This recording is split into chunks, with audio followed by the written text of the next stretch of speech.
Polres Aceh Timur menetapkan sedikitnya 3 warga Rohingya sebagai tersangka dalam kasus penyelundupan imigran gelap ke Indonesia. Sementara 4 warga Bangladesh yang mengantongi paspor Bangladesh telah diamankan pihak imigrasi. Kasus penyelundupan manusia ini terungkap ketika personel Polsek Darul Aman berhasil mengamankan 50 orang warga Rohingya dan Bangladesh yang mendarat di kawasan pantai Desa Senebuk Baroh, Kecamatan Darul Aman, Kabupaten Aceh Timur pada Kamis 14 Desember sekitar pukul 3:45 waktu Indonesia bagian Barat. Dalam kasus 3 tersangka tersebut, penyidik menyita barang bukti berupa 1 unit telepon genggam, sedangkan barang bukti lain sudah dibuang ke laut seperti telepon satelit.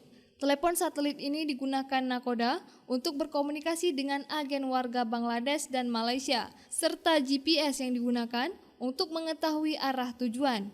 Kapolres Aceh Timur AKBP Andi Rahmansyah mengatakan, rombongan imigran Rohingya tersebut berasal dari kamp pengungsian di Bangladesh. Untuk bisa ikut keluar dari kamp tersebut menuju ke Indonesia, mereka membayar 300.000 taka atau sekitar 42 juta rupiah.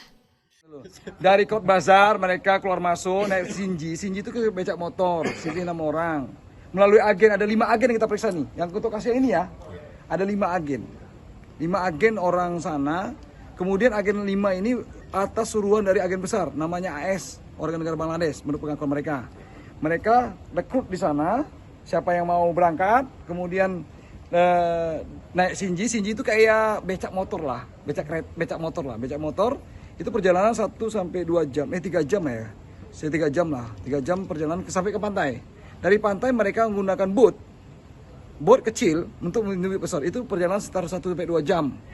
Boat besar kalau nggak salah saya ya. Dari boat besar itu baru mereka berlayar. Di 100.000 daka, tapi itu DP minimal 100.000 daka, tapi aslinya 300.000 daka, ya sekitar 45 juta, 43 juta, 42 juta, perkiraan gitu per orang. Atas perbuatannya, ketiga tersangka dipersangkakan melanggar pasal 120 ayat 1 dan 2 Undang-Undang Nomor 6 Tahun 2011 tentang keimigrasian, Jungto pasal 55, Jungto pasal 56 KUH Pidana dengan ancaman pidana paling singkat 5 tahun dan paling lama 15 tahun penjara. Dari Aceh Timur, Seli Novita melaporkan untuk Puja TV Aceh.